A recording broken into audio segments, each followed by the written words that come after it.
Então, estamos de volta. Antes de começar a tratar do pastoreio de Pedro, O senhor falou na conclusão do bloco anterior que Paulo foi, né, a Jerusalém, ficou alguns dias com 15 Pedro dias. E depois, por causa do incômodo que a sua própria figura causava, ele voltou. Aí parece que agradeceram muito os seus serviços, mas o mandaram embora para a sua terra, em Tarso. Eu acho que os Atos fala de uma coleta. Não foi nesse momento. Mas não foi essa aí, não. Não é foi nesse ainda, momento. não. Isso Não vai ser depois. Isso vai ser no final da vida. Paulo ficou na sua terra uns 7 anos, 7, 8 anos. Fazendo o quê? Temos alguma chave? Muitos dizem que foi a sua segunda conversão. Isso. Veja a situação. Chamado por Deus diretamente e despedido pela igreja. Oficialmente. Que situação, não? Eu ia perguntar isso, se a gente hoje, em teologia, tem uma chave de leitura para isso. Como que uma pessoa que é chamada por Deus, de modo extraordinário, e uma vez apresentada à igreja, é dispensada, no mínimo, momentaneamente. Deus escreve direito por linhas tortas. Talvez aquela segunda conversão tenha sido necessária para Paulo solidificar, aprofundar e acalmar certas ideias que tinha, ou certo jeito de falar, como um pregador cristão, como um missionário, como um apóstolo cristão. Então Mais do que isso, ele volta para a sua terra e fica aí Fica um bom tempo. Mas sobre isto, um silêncio absoluto. Nós apenas sabemos disto, ou intuímos isto, lendo nas entrelinhas.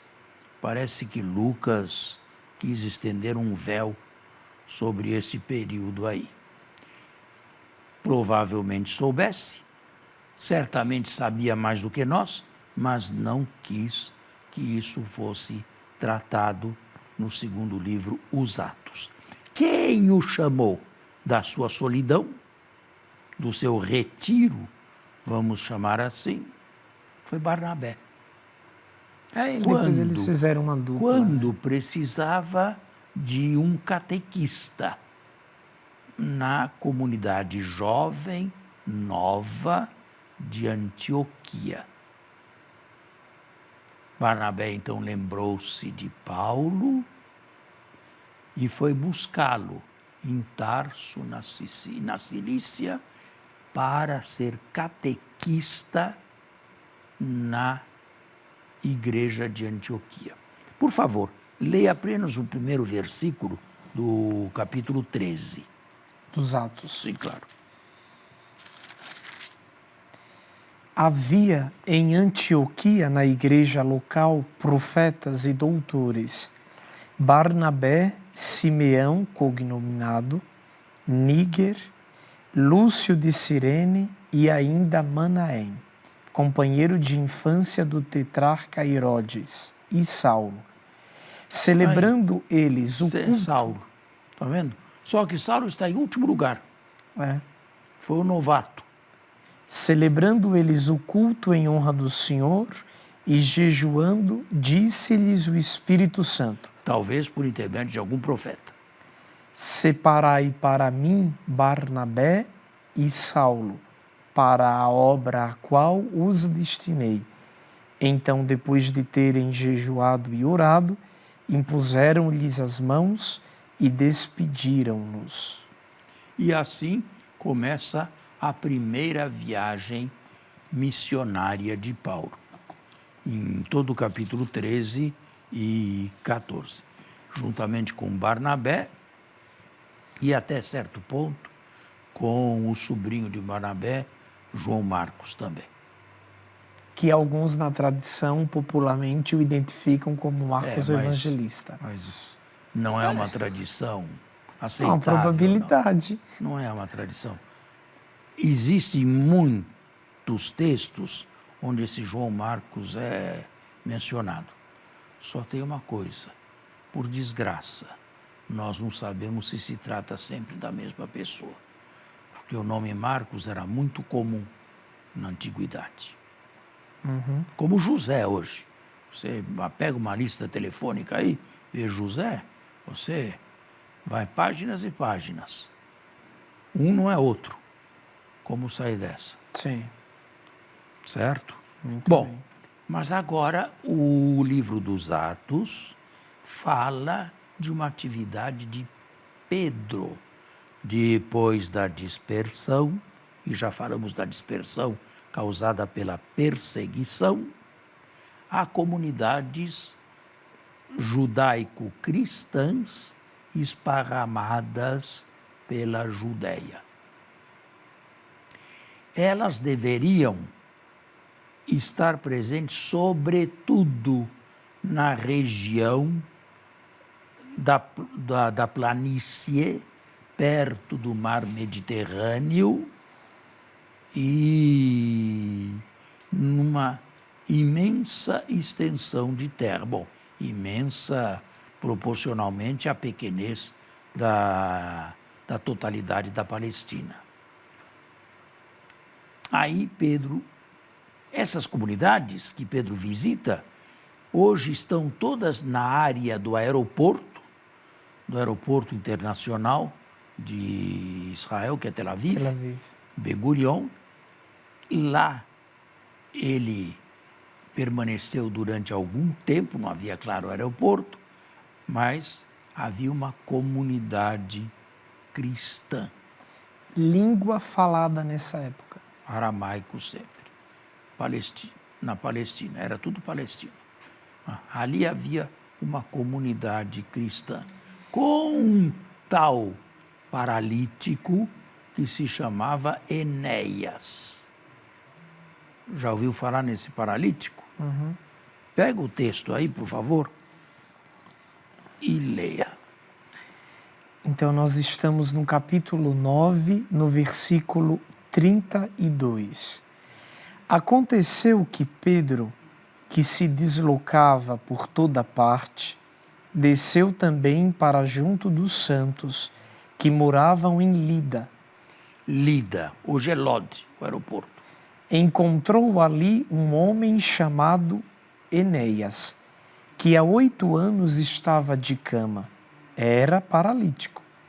Pedro então lhe disse: Enéas, Jesus Cristo te cura, levanta-te e arruma teu leito. Ele imediatamente levantou-se. Viram-no todos os habitantes de Lida e da planície de Saron e se converteram ao Senhor. Toda essa região se chamava planície de Saron. E vai a um outro lugar, a uma outra comunidade, na cidade de Jope, que se chama hoje Iafo, bem na ponta da atual cidade de Tel Aviv. Só que Tel Aviv tem apenas 100 anos de existência. Continue. Versículo 36. Ora, em Jope havia uma discípula chamada Tabita, em grego Dorcas, notável pelas boas obras e esmolas que fazia. Bem o estilo de Lucas, boas obras e esmolas. Aconteceu que naqueles dias caiu doente e morreu. Depois de a lavarem, puseram-na na sala de cima.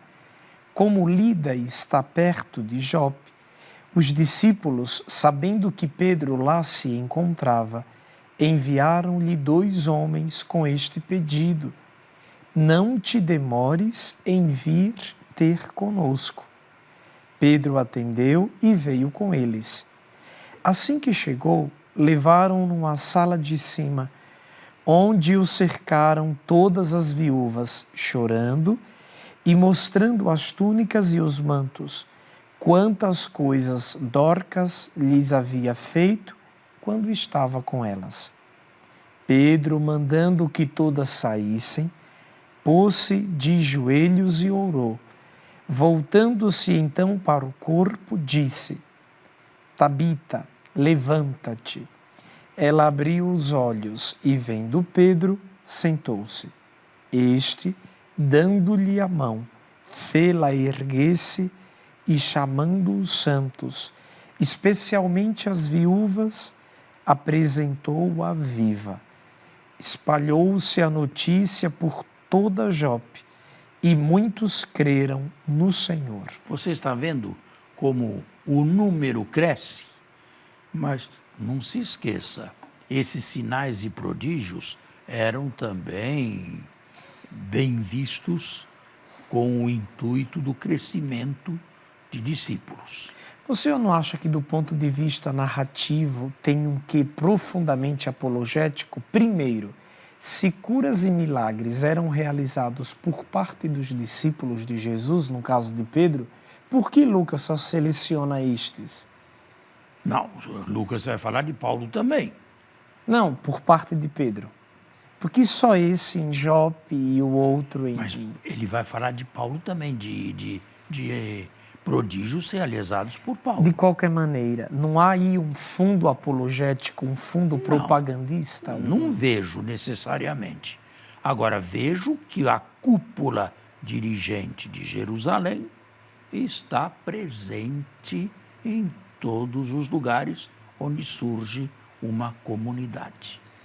Temos que encerrar o nosso programa por hoje e continuar na semana que vem. Muito obrigado pela presença e participação de cada um.